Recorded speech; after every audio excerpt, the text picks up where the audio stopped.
You know, and speech is really something that does separate us in an important way from animals, you know, like we haven't got very far teaching animals how to speak. The best we've managed so far is some parrots, right? There's a gray African parrot. There was one of them that got up to about a 4-year-old level, and that's mind-boggling, because like how big is the brain of a parrot? It's like that big, and that bloody thing could talk, and so that shows you how much we know about brains.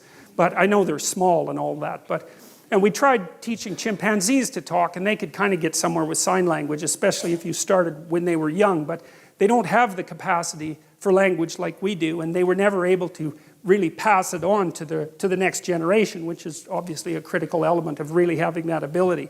So human beings, we've used our linguistic capacity to parse up the world in a new way and to conceptualize it in a new way. And you know, you can say that we're just like ants on this little trivial planet out on the edge of one of 100 million galaxies, and that what's happening here has no cosmic significance. But that's an arbitrary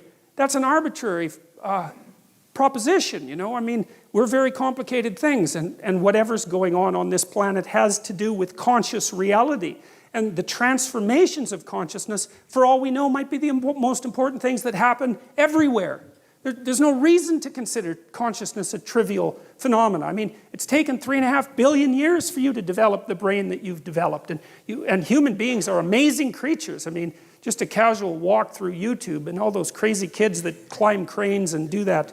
What's that? Parkour? Yeah, parkour, man. That stuff's unbelievable, you know? I mean, human beings are crazy, crazy animals. There's almost nothing we can't do. And I'm very loath to assume that the transformations of consciousness that are described in the early stories in the biblical accounts are somehow cosmically trivial. It doesn't strike me that way, and it's certainly not self-evident. And even if they are cosmically trivial, whatever that means, the rocks don't care what you think. Well, who cares what the rocks think? First, they don't think. So I don't see why that's exactly relevant. But even if it's all the same to the cosmos, which is something that I doubt, it's certainly not just all the same to you, you know, because your consciousness has a quality and it matters. Heidegger, for example, who's a philosopher whose writing sort of influenced me post hoc, because I recreated some of the things that he had talked about in the 30s before I knew much about him. But one of the things that Heidegger said was that the fundamental element of human being, of human phenomenology, was care. He said that that's the basic essence of your being, is that you care about things. You know, and that's either negatively or positively, right? To not care about something or to hate it is still to be involved in care. And so, even if the cosmos itself is neutral with regards to our existence, we're not, and we're the only things that we know of that are conscious, and so, well, we might as well go with that. And there's no reason. See, I can't help but think that the constant attempts by people to trivialize the nature of their own consciousness has a dark side. I'm a psychoanalyst, and so I always think that way. It's like, well, first of all, if you as a being don't matter, then you don't have to do anything. It's a great justification for total lack of responsibility, and that really twigs something for me, because, you know, people who are bent, let's say, or vengeful or angry are always looking for a reason why they don't have to be responsible for anything. Plus, it's a lot easier. And so the notion that consciousness is trivial immediately allows you to wander down that path. And so I'm skeptical of those claims. And I also think that there's a deep hatred of humanity that underlies those claims as well. And I read my YouTube comments sometimes, you know, and I've always been annoyed that, you know, because I've heard like sort of radical, clueless environmentalists say things like the planet would be better off without people on it, which is something that, like, you just cannot say that. If you say that and listen to yourself, you should like go to a monastery for like 3 years and never say a word and have a shower every 10 minutes until you've learned your lesson properly. You know, you can't utter a more genocidal phrase than that, you know, and of course you always do it in a display of your care for the world. It's like, well, if we just didn't have any people, it's like, well, we'll just line them all up and shoot them with machine guns. No, it's really sickening. It's appalling. and there's a hatred for humanity that's at the bottom of it. And I mean, you can kind of understand why, because we're messy and, we don't clean up after ourselves and, we're like raping the rainforests and that sort of thing. But I do have some sympathy for people because, we're hell on Mother Nature, but she certainly returns the favor, so. And that's a good thing to remember. A lot of what we're doing is just bloody well trying to exist with a relative minimum of pain.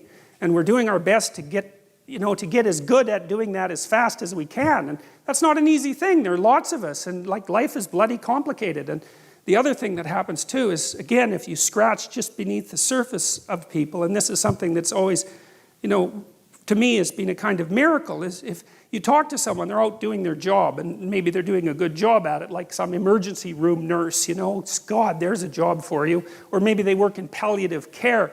And you talk to them and you find out they've got like 4, as I said before, serious problems in their family, and maybe they're diabetic to boot, and yet they haul themselves out of bed in the morning and go take care of dying people. It's like, good God, people deserve a bit of respect for struggling forward and not always trying to make the planet a worse place when they're beset on all sides constantly by, an unending series of tragedy. You'd think we could have a little bit of sympathy for ourselves as a consequence of that. It's like we're not all like rapacious, greedy monsters who are bent on just devouring everything in our path, It's a little bit more complicated than that.